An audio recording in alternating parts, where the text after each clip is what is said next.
Hello there, fellow tubers. Jenny here, Vintage Soul Crafter. I'm trying a little something new with this Viva Video app. Let's see if I can capture my most supermodel side. Anywho, I mentioned the other evening that I was working on a very special project for someone, and I wanted to capture some of the process of that on video before I finish it up, which is going to be probably tomorrow, and I will be delivering it on Saturday. And so I thought I would get a little bit of it in here. It started with a poem for this gentleman. It's actually a gift for his son. This man has cancer and he wants to leave this piece, this artwork for his son. And so I was asked if I could create something, a mixed media piece based on the poem and based on the graphic that he already had designed. It's really, when you create art, when you do it for yourself, it's challenging because we all want acceptance, we all want approval, and so automatically we want people to like what we create. But people are all unique and different, and we don't all like the same thing. You know, my husband has been involved with me and giving input with all of this. It's not his favorite piece, you know, and that's okay. He likes things cleaner and neater, and I tend to be a mixed media type artist. He is an incredible, as I mentioned before, artist. He can draw out of his head. When we do things together, projects around the house, you know, I always need to draw a picture for him of what I'm visualizing. And, you know, for me, it's like trying to draw a shelf that looks like a stick figure. It looks like a shelf that a stick figure drew, okay, basically is what it boils down to. And I can, if I put my mind to it and I really focus and I'm looking at something, I can draw it. I do okay. I took some art classes, you know, and I have some natural gifting and abilities. But my husband, Tom, can just, he thinks it and he sees it and he knows how to shadow and he knows how to do angles and he knows how to give it dimension and all of that stuff. I am so thankful for mixed media and thankful for messy art because I think that's what I do. But all of it counts. All of it is creativity. All of it is putting your soul on a canvas, on a piece of paper, on an index card, on a Rolodex, on whatever medium and form you are able to express yourself, to express your soul and your spirit and who you are. And that's a vulnerable thing. It really, really is, because I can make a fool out of myself in front of an audience of people. I can make a fool out of myself right now. Is anybody out there? Maybe. But regardless, I'm going to record this. And I can be silly and I can be myself because that's who I am. But there's also a part of me that is serious and that is part of who I am that the world doesn't get to see. And so when I create art, you know, I want the person to love it. I want it to also speak to their heart and the soul of who they are. So yeah, we don't all have to like the same things. We don't all have to approve of each other's art, but I think the respect and the appreciation for people and someone putting who they are out there for the world to see, accept it, like it or not, is part of the creative process, and it's part of what makes art art. And it's part of this journey that I am exploring and loving to explore. I'm learning so much about myself, and I have not felt more grounded and more at peace, really, in so many ways. It's not to say life is perfect. It ain't. It's never going to be. I have little moments of anxiety. I feel angst. I don't know why. All of a sudden, my stomach will just feel like butterflies are in it, and I don't have any idea what it's about. I'll feel a certain sadness. I'll feel loneliness, all of those things. But through this time that I have really begun to apply myself to creating, to art and so on, I feel an aliveness. And I know if you're out there and you're doing this kind of thing too, you're going to get what I'm saying. But I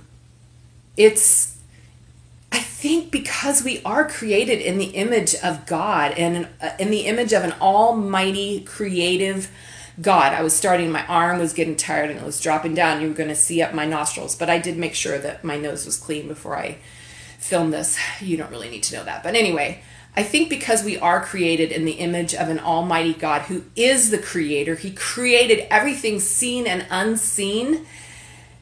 That is why the soul, the heartbeat of who we are and our desires is to create. So, enough said. I didn't really mean to turn this into a vlog, but now you know a little about who I am beyond all this YouTube stuff and beyond what you see my hands doing. I know you're probably getting intimately familiar with my hands. There they are. I still have them. You won't see the other one right now because it's holding the camera, which is my phone. But anyway, so, okay, without further ado, I am going to share with you what I've been working on. This is based on a poem.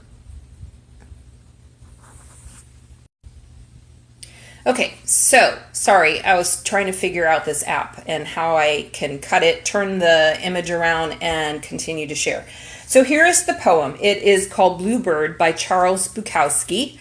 And it goes, there's a bluebird in my heart that wants to get out, but I'm too tough for him. I say, stay in there. I'm not going to let anybody see you.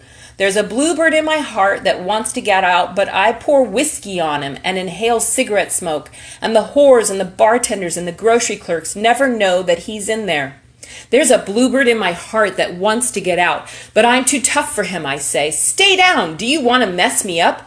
You want to screw up the works? You want to blow my book sales in Europe? There's a bluebird in my heart that wants to get out, but I'm too clever. I only let him out at night sometimes when everybody's asleep. I say I know that you're there, so don't be sad. Then I put him back. But he's singing a little in there. I haven't quite let him die. And we keep... Sorry, I can't read that part. And we keep everybody's... Oh, wait, but I'm too clever. I only let him out at night sometimes when everybody's asleep. I say I know that you're there, so don't be sad. Then I put him back. But he's singing a little in there. I haven't quite let him die. And we sleep together like that with our secret pact. And it's nice enough to make a man weep, but I don't weep. Do you? So, because of that poem and the person that it's going to, who's, you know, perhaps, I don't know him, I'm just going by what I've been told, a little rough around the edges, and who kind of likes the goth sort of style, this is what I came up with. I have created one large canvas using an industrial print of the poem, and then I laid another smaller canvas on top of it. And I just did that part today. So basically I laid the other canvas, adhered it, and then I put the screen material over it. And then I laid this other canvas on it. I grunged it up, as you can see, almost too much so. I had some ink come down here. That was my phone. I don't know if you hear that or not, but I had some ink come down here, but thankfully I was able to kind of work it away, and you can still read it. But basically, you know, I think you get this. It's a bit of impressionism or based on interpretation. And so it's a bluebird in his heart, and it's trying to get out. And here's the screen, and here's another dimension of it coming up, welling up, and trying to get out. And the poem repeating itself. And because the poem repeats itself within itself. And then I found this opera. It's an old piece that I have in this book because, you know, I collect stuff, vintage stuff, and it's the final trio music. It's out of oh gosh, I can't remember. It's a German opera, but it's perfect. It's so perfect, and because the bluebird sings a little, I wanted to include that. And then because I found the perfect lyrics, it says, "Come, come, let us fly, come away, come away." And it says, "Angel host shining in the sky, lift up my soul to God on high.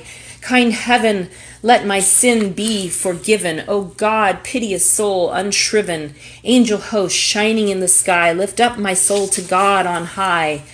And it goes on from there. So yeah, so then, you know, the bluebird is trying to come out, and we want the bluebird to come out. The author, Charles Bukowski, didn't, but we want the bluebird to come out. And so the last piece of this to assemble will be this bluebird. And I think we're all this bluebird, you know, we're all a little bit of Charles Bukowski. This bluebird mostly makes it out in the final, and I'll share the final piece when I finish it. But the bluebird finally just about makes it out, but none of us completely let our bluebird out, do we? So the screen is torn and it's kind of grungy because life is kind of grungy, and yeah, you get it. I think you get it. So anyway, I wanted to share a little bit of this and get it recorded and bare my soul to you a little bit, as well as my face, as yeah. So, and then there's this little last little piece will be like, you know, the remnant of the screen and the caged bird. So I love the idea of a bird. I used to just dream of being able to fly like a bird, and it represents freedom to me. And so, you know, we're all just a little bit captured by this earth and this life, and none of us quite make it, but almost. We're almost there. So we keep going. And thanks for tuning in. I will share with you the final when it's done. And I appreciate you letting me bare my heart and soul to you a little bit and seeing my inner bluebird. Bye-bye.